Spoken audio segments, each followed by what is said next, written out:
everybody. Welcome to the Glenview Church live streaming service. Today we will have a children's portion of the service and an adult portion of the service. After the children's portion, I will give a blessing to the kids, and there will be a short interlude. Of course, we are happy if everyone stays and watches the whole thing. I've sent you out an email, most of you, with a Sunday school project, if you so wish, and also the readings and a written sermon on the subject today. I hope you are all doing well and staying safe at home. I look forward to the day we can all be back here in the building together. Today we're going to talk about helping other people and asking for help especially. Something that can relieve anxiety for us is letting us, freeing ourselves of the fears we have and asking others for help. And by doing that, we actually partake in this wonderful structure the Lord has set up for us, where someone asks for help and we get to help them. So we look into that both for kids and then looking further into it for adults. I hope you, if you haven't yet seen last week's one, you go watch last week's service, which was about comforting others. Obviously, this one's more focused towards how we ask for help, because that can be so hard sometimes for us to ask for help. So thank you for tuning in. I hope the stream is working well. If you have problems, please feel able to reach out and ask for help from someone else. To see if maybe it's just a sound thing, you just need to turn the sound up, or maybe there's, right now also, I think they're slowing streams down, so you may be experiencing some blips due to that, but hopefully it's coming in smooth and clear, and so let us begin our service.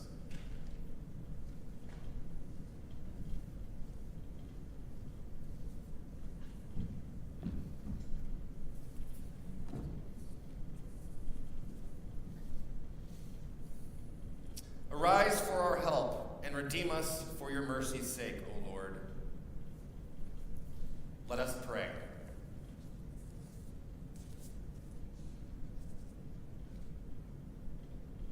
Lord, our help in ages past, please be ever more present with us these days. Help to loose us of our fears and our insecurities. Today and in the future, grant us the ability to more keenly see how to help others, and give us the strength to ask for help. During this time of reflection leading up to your resurrection, let us dwell on the ways and areas we need help most, and ask for you and our neighbor for the help we need. Don't let us shy away from our neighbor. There are many safe ways for us to help others. Amen. Let us say your prayer. Our Father, who art in the heavens, hallowed be thy name. Thy kingdom come, thy will be done, as in heaven, so upon the earth. Give us this day our daily bread, and forgive us our debts, as we also forgive our debtors. And lead us not into temptation, but deliver us from evil. For thine is the kingdom, and the power, and the glory forever. Amen. Please rise if you're kneeling at home, and we will start our children's service.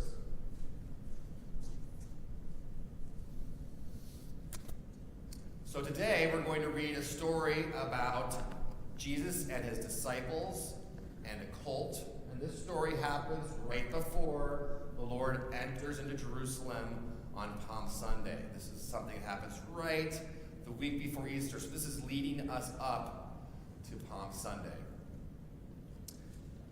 We read from Luke chapter 19. And this is right after Jesus has just told the parable about the minas, which is a kind of money.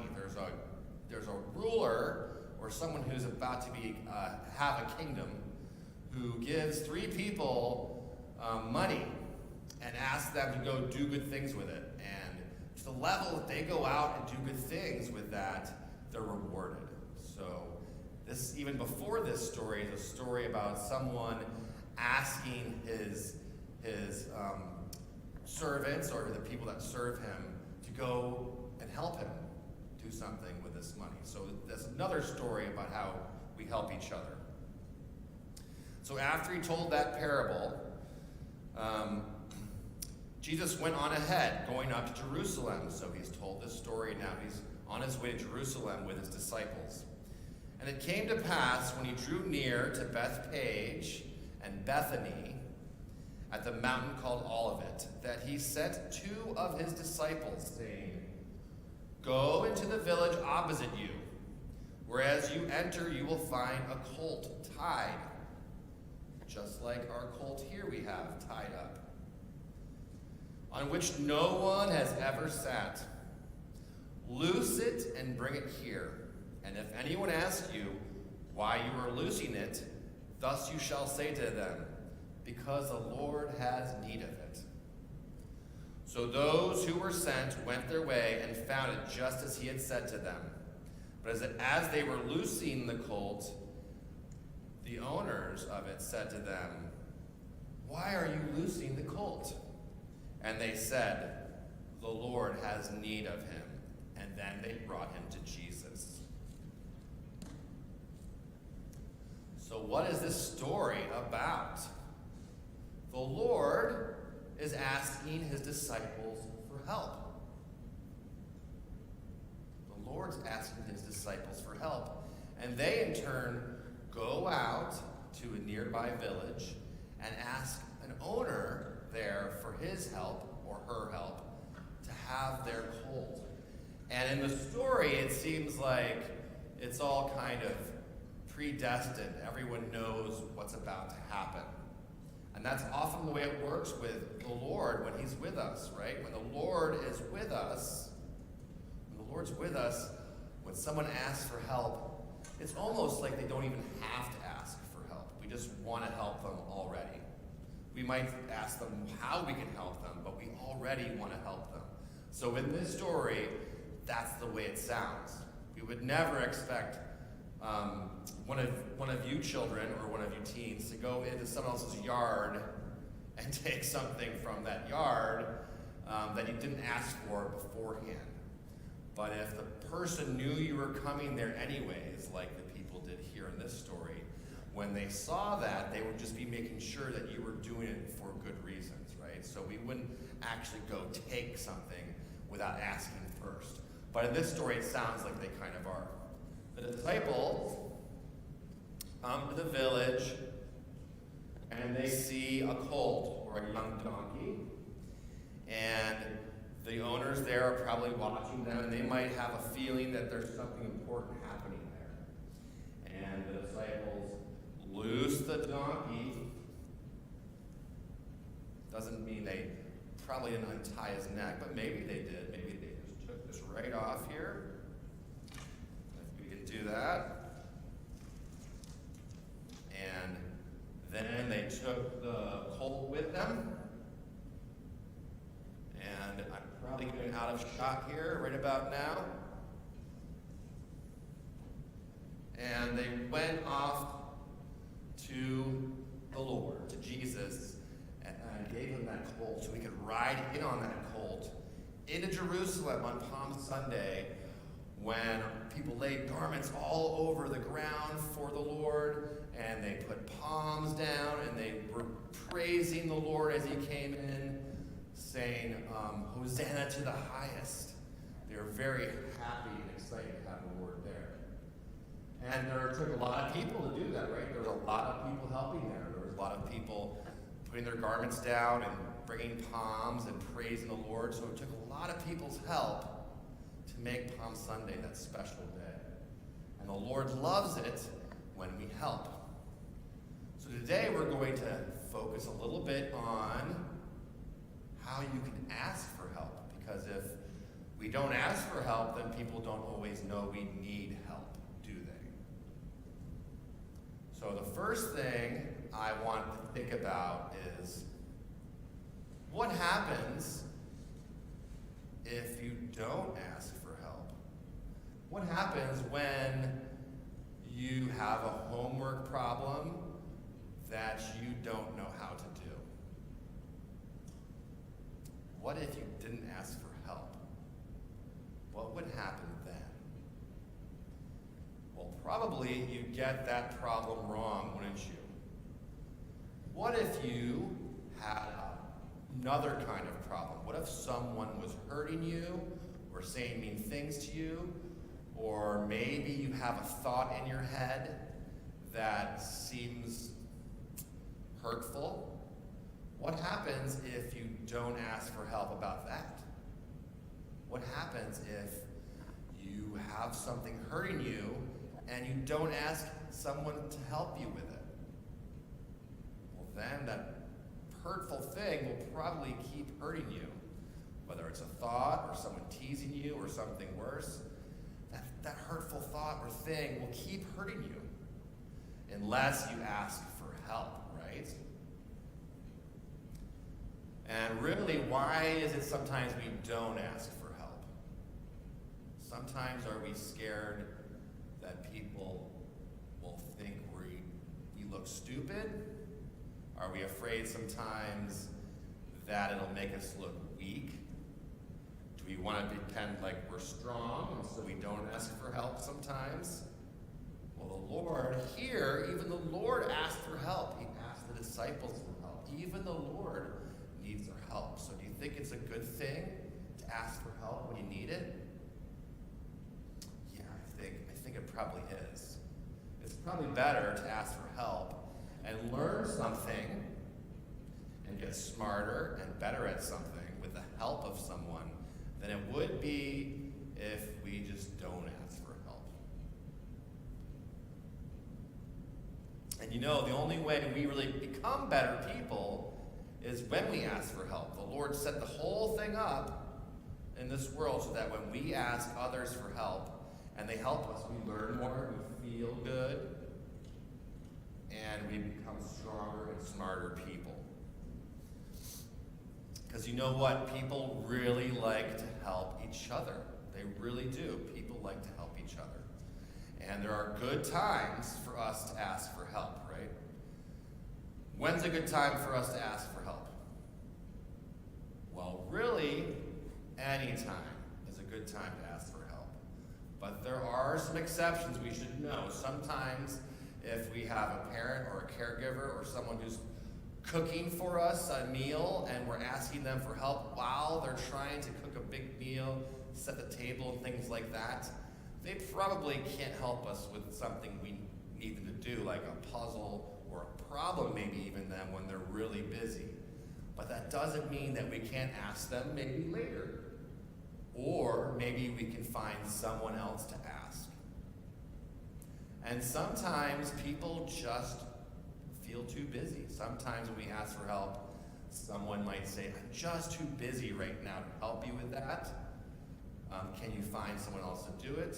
Or can you ask me later? So there's some times where when we ask for help, we won't get it right away, but that doesn't mean that we should stop asking for help. We still can find someone to help us. Someone to help us.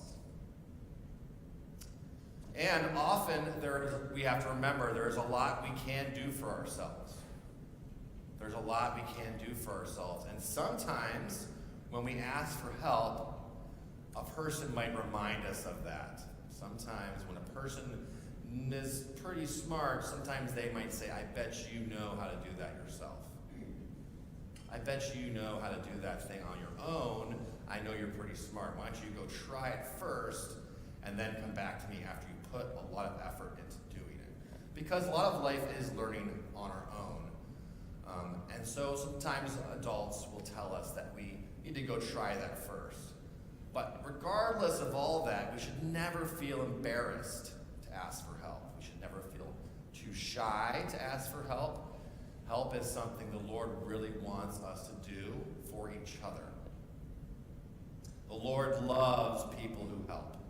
So all of you at home, this week and the weeks ahead of time, remember that there might be times even in your house with the people that you love the most that you're going to need help, and they really want to help you. So practicing how we're going to help each other is a great way to love the neighbor and love the Lord. So maybe there'll be someone, you might find that your mother or father or someone like that might ask you to help too. They probably are busy doing lots of things or trying to keep the household together, trying to keep us happy while we're stuck at home. So they might ask you to help them, and that's a great time to return a favor or just to do it because it's the nice thing to do. Just when your mom or dad or siblings or someone in your house or a neighbor next door maybe asks you to bring something over, you can do all that safely. I mean, right now, these days, there might be someone, a grandparent, who needs some help, and maybe you can wash your hands and help bring some eggs to them or some milk or something like that. But there's lots of ways to help. That's this story. And so before Palm Sunday even happened, the Lord had to ask for lots of help from lots of people. So I want us to think about that. And in your Sunday school project, if you want to do that, you need a printer. There is a printout of the Lord coming in on that colt with the garments on the colt and all the people helping, praising him, and bringing him into Jerusalem to a place of hope and a place where the Lord, in some ways, did his greatest help for us by his resurrection. Amen.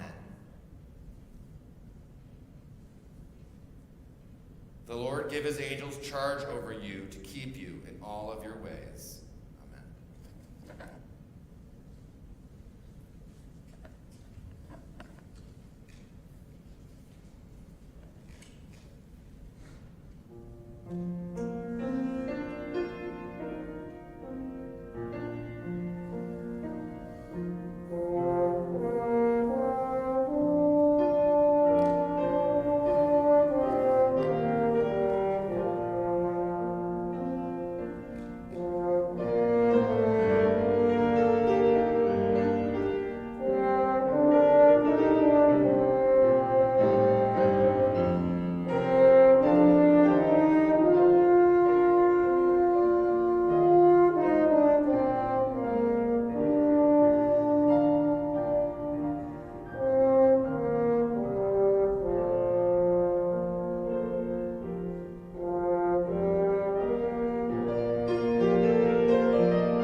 Thank you. It's so nice to have live music here during our streaming services, and all those at home know that we're all keeping 6 feet away from each other and trying to be safe. So thank you if you had any concern about that. Thank you. Also, if for any reason I was trying to get my laptop up so I could see comments on YouTube. If you're on YouTube, there is a place underneath to leave comments, or you can like it. There's also a live chat that's there, and some of you who are more savvy might know how to use that. I was hoping to look at that today and maybe even say some of your comments after the service. I might still be able to do that. Right now, my laptop isn't bringing it up. Also, during these weeks of streaming, I think this is a fine time for us to discuss this. During the weeks of streaming, if we are having technical problems And or if you aren't, or if you're tuning in and there's nothing there, please feel free to call me on my cell phone, even though the service is going on. There will be times I will look at that to see if someone has texted me and saying, Elmo, I can't see anything, or there's no sound, because sometimes those things happen. And it'd be better for us here to know sooner so that we can try to correct it and move on. So please feel free, even though that seems awkward during a service, if there's problems, let us know somehow.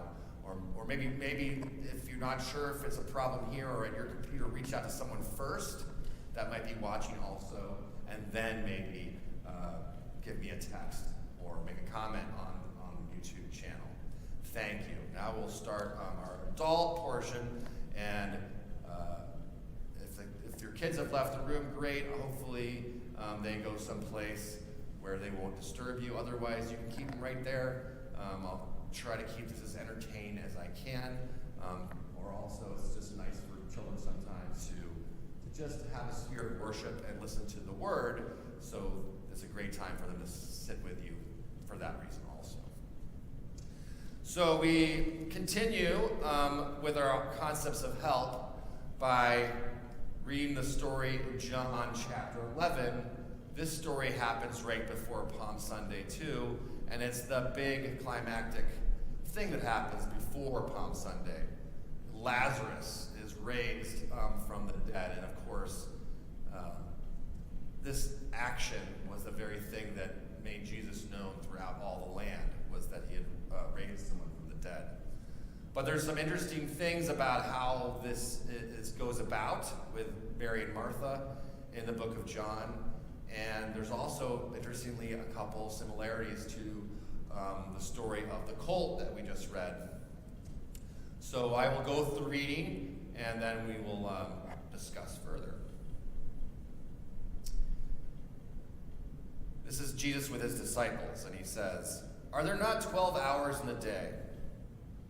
If anyone walks in the day, he does not stumble, because he sees the light of this world. But if one walks in the night, he stumbles, because the light is not in him." These things he said, and after that he said to them, Our friend Lazarus sleeps, but I go that I may wake him up." And of course here the disciples at first thought that he just meant that Lazarus was sleeping. They didn't know quite yet that Lazarus had actually died. So now we are here when Jesus comes to Bethany, where Mary and Martha are, and Lazarus' tomb is. So when Jesus came, he found that Lazarus had already been in the tomb 4 days. Now Bethany was near Jerusalem, about 2 miles away, and many of the Jews had joined the women around Martha and Mary to comfort them concerning their brother. Then Martha, as soon as she heard that Jesus was coming, went and met him, but Mary was sitting in the house. Now Martha said to Jesus, "Lord, if you had been here, my brother would not have died.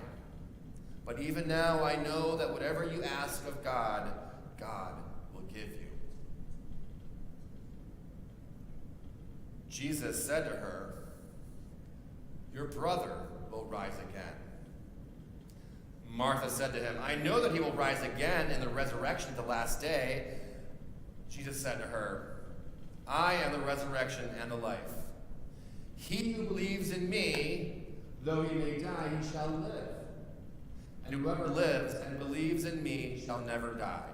Do you believe in me?"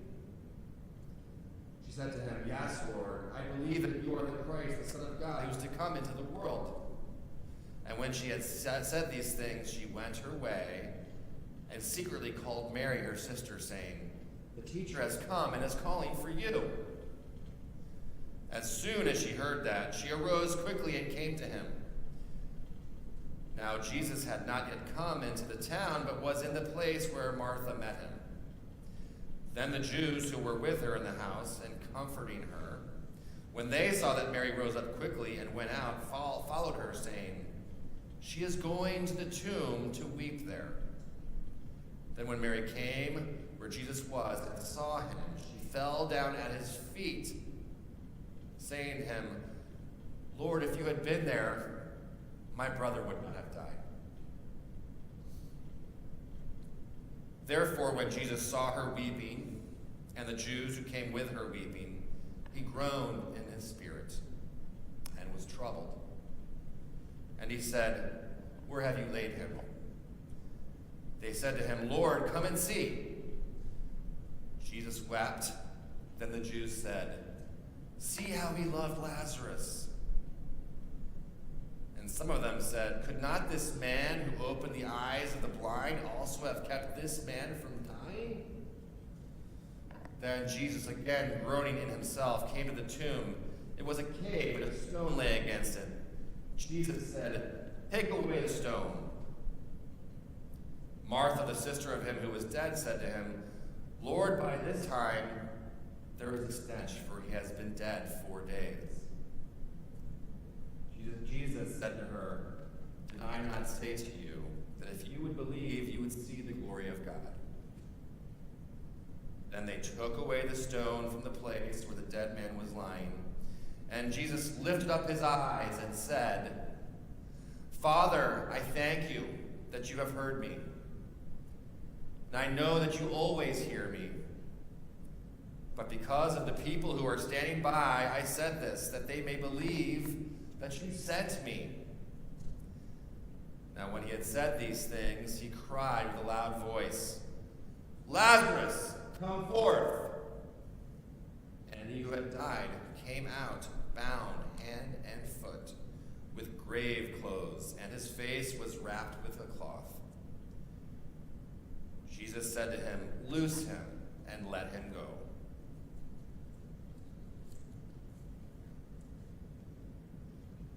So here we see similarities from the story to even the Lord's own resurrection. But that interesting thing with the loose and let him go, and then the loosing of the colt earlier, there's something that's told to us in that. Being stuck in that tomb for 4 days, there's something to that too. So a lot of us are having anxiety now. Anxiety of how you'll stay safe. Maybe you have anxieties about other things that have nothing to do with the coronavirus these days. But sometimes being stuck home, mostly alone for many of us, or stuck without the same social network we normally have, can make us feel even more isolated, and it can give us more anxiety, or it can also just have us feel maybe even depressed. That's that Lazarus in that tomb. It's kind of like you feel almost as if there's something dying. You know, if you go outside these days, everyone's missing. It's a very strange world we live in right now. And for some of us, that could be a very dark thing. For others of us, we're going to go about our business, but even we might have our own different kinds of anxieties. So interestingly enough here, the colt, our teachings tell us, represents rational truth, which true rational truth is this concept that when we look to the Lord and see his work in things, that actually gives us true rationality, as opposed to the rational truth that people tend to gravitate towards. So maybe we're looking around and or maybe we won't ask for help. Let's put this exactly. We won't ask for help because we don't want to bother someone, or we think we're not worth it. Or like I said to the kids, we might think if we ask for help, we'll look stupid or not strong. And that's also a feeling that's like being in the tomb, like Lazarus was, or being stuck in something. We can't free ourselves from it. We need to be loosed from that feeling of anxiety or from that fear of asking for help. So really loosing that colt is loosening those false ideas that we think are rational and allowing that truth come out, and that asking for help, because the Lord wants us to ask for help. And I'm going to get to some reads about that too, and how beautiful helping others is. The other thing we were talking about was Lazarus loosening himself from something. Lazarus actually represents the state of the church. The state of the church. And Lazarus represents the Gentiles the Lord wanted to bring up and build a new church with. So there's a different kind of resurrection there too. And I love to, in our arc, see how we as a church can maybe be resurrected during these days through helping others. This is what the new church really is all about. It's use and service. So maybe during these days we can find more powerful ways to help others. So I'll give us a couple readings from our teachings. From Secrets of Heaven, it says, distress and anxiety arise over things that conflict with what we love. For those who love their neighbor, or in other words, those who feel charity, anything that attacks that love triggers the sting of conscience, and this is spiritual trial. So if some of us are feeling anxiety, it might just be because we can't figure out how to help someone else. We can't figure out how to help another person when we can't touch them. And last week we talked a little about how we can comfort others through special gifts, reaching out to them through devices and sending them silly little pictures or something like that. So there's lots of ways to help. Secrets of Heaven continues in 2916. Burial signifies resurrection, but also signifies regeneration. For regeneration is a person's first resurrection. As the person then dies in respect to the former person and rises again as to the new.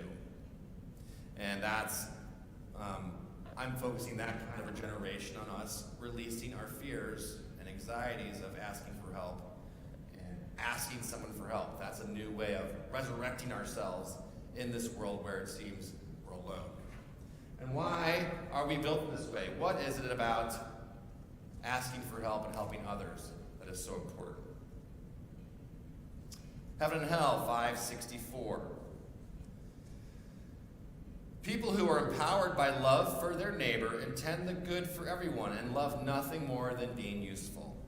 That is, serving others. Serving others means willing well and helping others. Whether that is one's church, country, community, or fellow citizen. Then it continues. People whose authority rested on their love for their neighbor are entrusted with power in the heavens. That means they're given important positions in the heavenly world. Actually, it is not they who have power, but the services that they love. And when service rules, the Lord is ruling.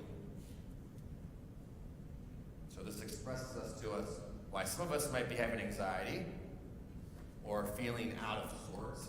It's because we don't know how to be of service to others right now. We really want it. People aren't all just clamoring to fight over toilet paper or to fight over milk or whatever else they need in the supermarkets. People are also clamoring in their minds to try to figure out how they can help someone. It also says here, interestingly enough, that people who are in self-love, people that are only caring about themselves and only doing things for their own sake, they're sent, of course, to hell. And it says here, that Swedenborg said, I've seen powerful people whose authority had rested on their self-love in the world abandoned among the most miserable. Some of them living in outhouses, which I thought was a little interesting and timely considering how much toilet paper people are accumulating these days. So there are these people who are doing things just for the self, and they don't get a reward like those who do things for the other, out of true love for the neighbor. And then we read from Divine Providence, true service means good actions. So performing services means doing good things. And performing services or doing good things means helping others and serving them. So here's what we all want to do right now. In our story of Lazarus, we saw two different kinds of people asking for help. Well, three maybe. Jesus knows that Lazarus is in need, but he also sees the people around Lazarus that are in need. And he asks his disciples for help to come with him. He knows he's going to do something amazing for Mary and Martha and those watching. And Martha's the first one to go to him and ask him, in a way, she has faith in him that he can help. But she thinks maybe it's too late, or she's not sure how this is going to play out. She's not sure if Jesus is going to help her by bringing Lazarus to heaven, or if Jesus has another plan. But she does have faith in him. And in our teachings, it says Martha represents the good of charity and service. So many of us need to be doing something of service to really feel qualified and like a real person, to feel like a real person. We need to be of service.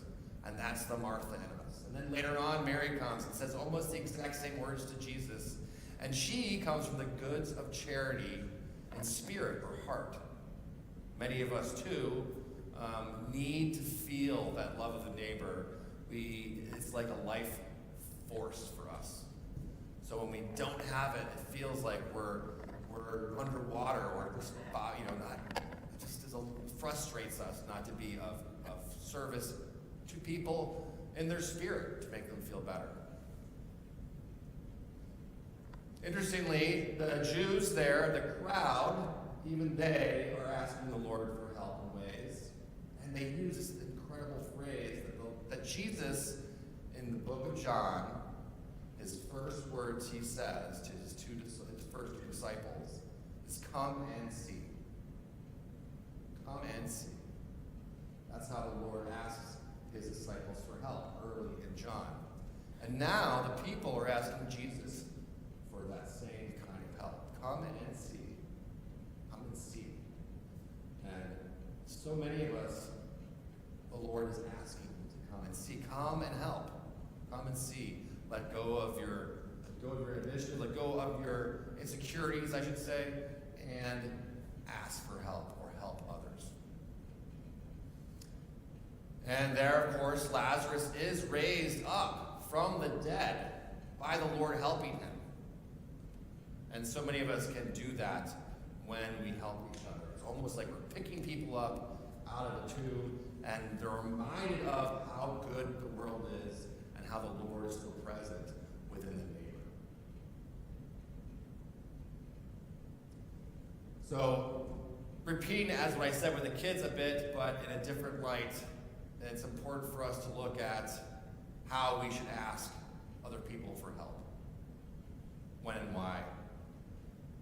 So there's lots of statistics saying people out there really want to help. People are looking for ways to help. Often when we help, kind of like Mary and Martha and some of them did in this story, we have to package it with all this stuff, right? So when we ask for help, we can't just say to someone, "Can you help me with this problem that I can't do myself?" Often someone will say, "I am doing this and this thing, and this is how I normally do this, and because I'm too busy with this thing, that's the only reason why I can't do this thing. Can you help me with that thing?" Whereas there's a lot of package in there. There's a lot of package in there. And it almost makes another person feel like, "I normally could do this myself, but could you do me a favor and really do this for me?" And I'm suggesting that's not the way we should all ask for help. I'm suggesting that maybe the way we should ask for help is not all that packaged stuff. Get rid of the pride, get rid of all our excuses, and just humbly come to someone when you need their help and ask them for help.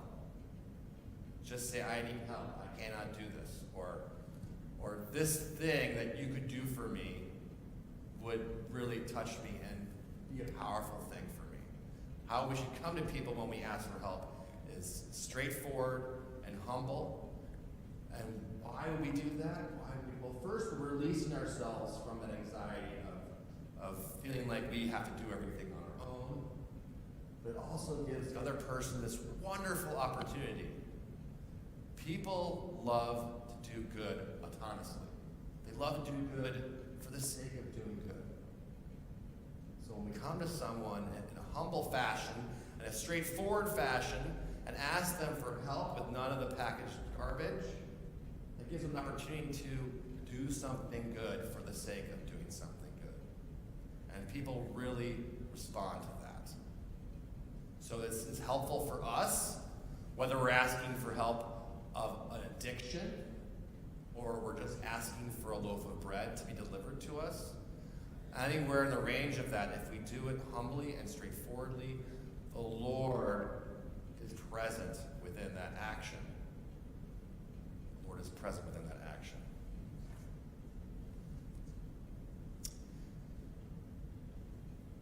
Reward for people who have charity consists in their having the ability to do good, in being allowed to do it, and in the recipient's willing acceptance of it.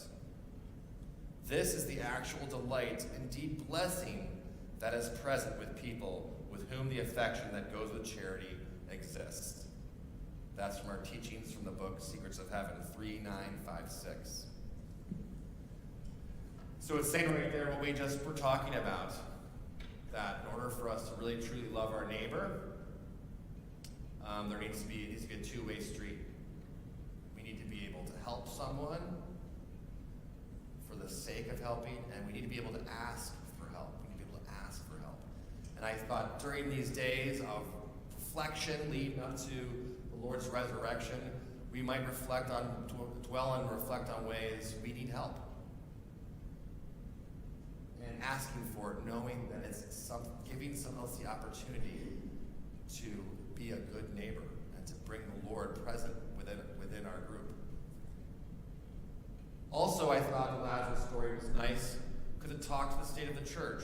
So I was hoping we all could, as a church, or any of those who were listening to this service, feel and think about what is the state of the church with us, and how amazing it would be if we all found new ways to help each other and new ways to ask for help, so that especially these teachings that we hold dear could be seen in a more physical way throughout the community and abroad, and really bring a power of the Lord and of the church here on earth during these times where people are desperately needing the neighbor and desperately needing to be reminded that it's how we help each other that keeps this world going. So I submit to you that these couple weeks, you think about ways that you can ask for help, and don't be shy about it. Don't be shy about it. Get your pride out of the way.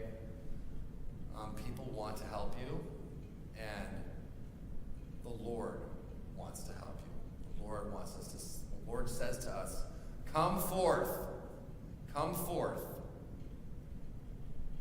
loosen yourself, and ask for help. Amen.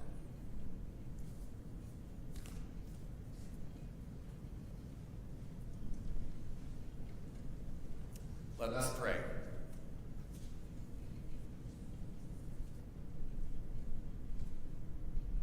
Lord, thank you for providing us with your word, which teaches us to love one another as you have loved us. In our helping others, we fulfill the requirements of your church. Let us not fear coming forth to help and be helped. We are willing and we will accept help. In our relationships, you are present. Amen. Now hear the sound of prayers of our hearts.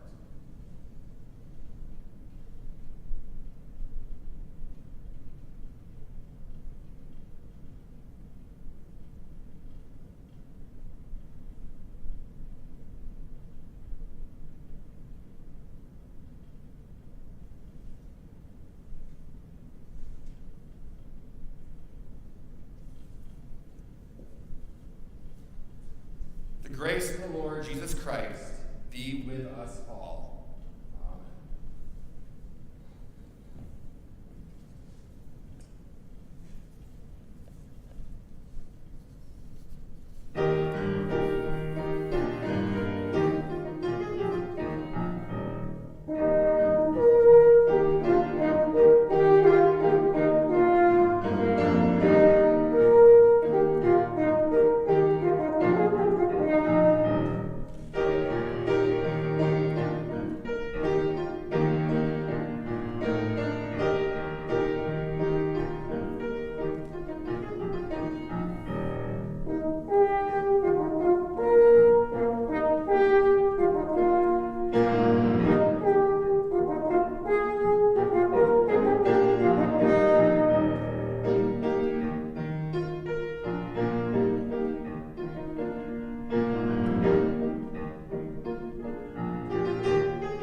Amen.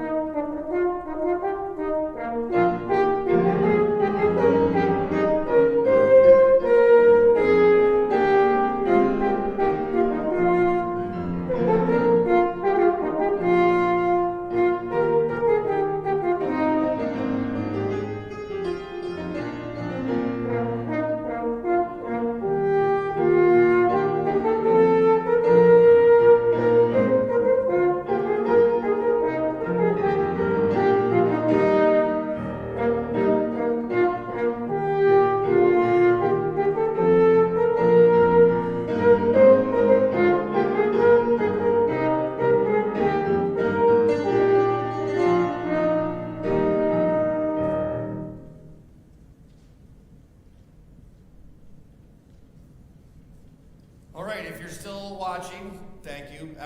Most of the comments are about how beautiful the music is, so thank you very much, Connie and Gina.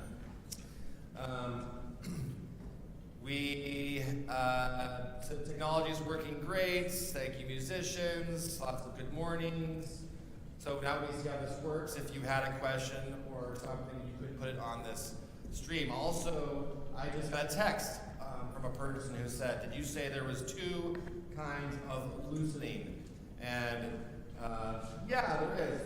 Thank you, because I knew I had forgotten something there. I mentioned it, and I skimmed over it. So what I was talking about here was there's the loosening of our rational self, which is bringing it towards the Lord instead of holding it tight to ourselves and thinking that the way we rationalize things is correct. Remembering that the neighbor is reaching out to us and wants to help us, and knowing that there's a real freedom in letting go of our anxieties over that and our fears that people are going to think we're stupid or that they're not going to think we're strong enough. And then there's also the kind of loosening that happened with Lazarus, which is really a loosening of our spirits, or loosening of something that is more spiritual. And that also happens when we let go in a different way. One's letting go of ideas that hold us back, and the other one is letting us go of the feelings and the spirit behind those things that might hold us back. They're both kinds of loosening, and when we loosen those bad things and let ourselves be free of those, we can really do amazing things, and we are given that freedom of asking for help, which I think is important, if that makes sense. So thank you for all of your comments and for tuning in. I look forward to next week, a Palm Sunday service, which will be interesting because, of course, there won't be anyone here. Maybe I'll get my hands on a palm somehow so you can still see a palm on Palm Sunday. All right, thank you all for tuning in. God bless. Have a great Sunday, and be safe.